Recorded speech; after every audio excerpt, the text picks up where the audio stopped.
Another 4. Okay. Which I didn't hurt you. Which I hurt drafts him. me, actually. Oh, yeah. I know, but I don't have a choice. It says move the foe closest to the front space back 2 spaces. Blurg. Man, I cannot get past So can that you corner. Move him back 2 spaces. This is my 3rd time trying to go around that corner. Sorry. So the game is Hot Rod Creeps, and it's a racing game where you use cards to move your car around the track and interact with each other. You get weapon upgrades that you can use to shoot the other players, sort of like Mario Kart. And you get various upgrades. Yeah. Various Wheels, upgrades, engine upgrades. weapons, and pit crew. Exactly. And those upgrades generally allow you to do more, or it affects your opponents by making them move backwards or taking damage, which basically is reducing the amount that they can move. Your cards function as your gas tank. So once you're out of cards, you're out of gas, and you have to refuel at a pit stop. Yeah. So I'm going to go 4. 1, 2, 3, 4. I will take... Oh, shoot. I thought, and I have a perfect card to play next, but I got to take 2 damage and discard these. And then the board has various hazards all along the length of the board. So depending upon the speed that you're going, you may take damage if you take a corner too fast. I like that it's got a nice balance of randomness, player interaction, and strategy. So you can play conservatively from your hand and kind of, slowly inch up on the hazards. But then you can also play cards that are causing your opponents to move backwards, so they're hitting the hazards, or playing cards to cause them to lose cards from their hands, or things like that. But there's a good balance. It's not just like, the best strategy is to kill them, or the best strategy is to play strategic. So you have to balance that all. It's still a little bit of resource management and. It's got a little bit of resource management, but yeah, it's got a good whimsical feel. The art style is very unusual for this day and age. It's a real purposeful throwback. We should have role played it a little bit. Yeah, we could have. Yeah, because I was all the devil man. So it's a game that's pretending to be old. Old. This part of the graphics is the wear on the cardboard itself, except for this. But you can see this looks like it's it's been 20 years old. They did a great job on and the art. cards are yellowed. Yeah, they look yellowed and sort of smudged. Yeah, you've got like the aliens and the devils. It's almost got the kind of art style like the Mars Attacks style. Kind of, yeah. For that the aliens. kind of out there thing going on. 1, 2, 3. He did. 4. He won. Yay, Dan win. Me winning, I think, because Roger got very close to the end, but he was pretty much out of gas, so he decided to hit the nitro, and he cruised around the corner, almost got to the end, and ran out of gas. And nothing. Poop. Yeah.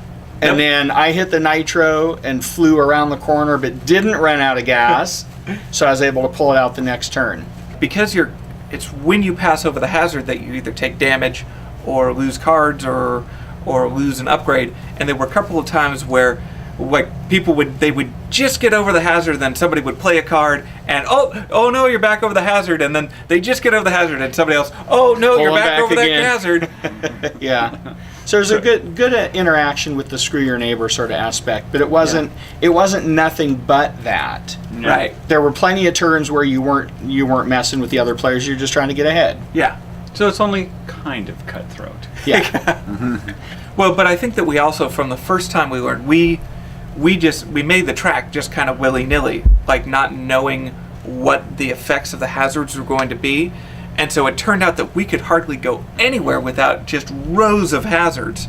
So knowing what we know now, we would probably not have as many hazards or have some more long stretches where you can actually use the cards in your hand rather than having to creep around the corner. Yeah, this was a very curvy track we made because it looked cool. Then when we realized the effect of the curves, it slowed things down a little bit, but still fun. Yeah. I actually what kind of track you want? many hazards because it really enforced. It really enforced the speed limit. More strategery. Yeah, that's true. It was more strategic.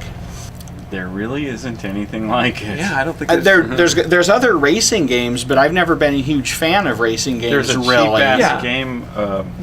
Ben Hurt was sort of like Hurt, this, but that nobody watching this tape's gonna even know what that is. But like the Millsborn, right, has the mechanic where you're playing the speed, and then there are secondary effects. Okay. So I guess that's kind of been done. And I think there are other games that have like hazards on the board that. Right. But the fact it's a completely variable Yeah. track too. The thing that's interesting about these hazards is they govern, or they are dependent on the speed that you're going through them. And I don't think I've seen that mechanic in other games before. Right, because when he says hazards, mostly we're talking about the corners, which if you go through them too fast, you play too big a card, there's a penalty, depending on Yeah. what thing we put on. There are other hazards that you could run into, like an oil slick or things like that. We didn't have much of those going on this time. Yeah. I think the main improvement I'd like to see is the flaming ring of fire needs a better base. It's too easy to knock over, as we noticed a number of times. Yeah. And some of the tracks, they don't quite fit together right. You have to kind of push them. I mean, it's cardboard and they're sort of puzzle piece in their design. So, I mean, if it was a slightly higher quality control, maybe. But those are nitpicky things. As far as the game itself and the game play, I can't think of any real specific improvements. I could definitely see. I mean, I could see an expansion where you had like more different cards or upgrades or something, but it almost seems like gilding the lily. It seems pretty well balanced as is. Yeah. I want a bigger gas tank. But I wouldn't say this is one of those games where it feels incomplete without an expansion. Like some games, this game sits fine on its own, I'd say. Yeah, people who like some strategy, some luck, a good mix.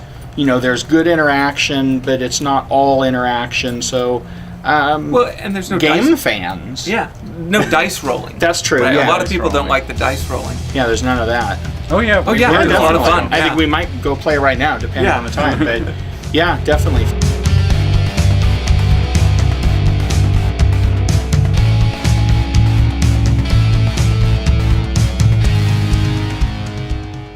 $42. Why is your head not a cabbage? Because, as I said, The time has come, the walrus said, to talk of many things, of shoes and ships and sealing wax, of cabbages and kings, and why the sea is boiling hot and whether pigs have wings.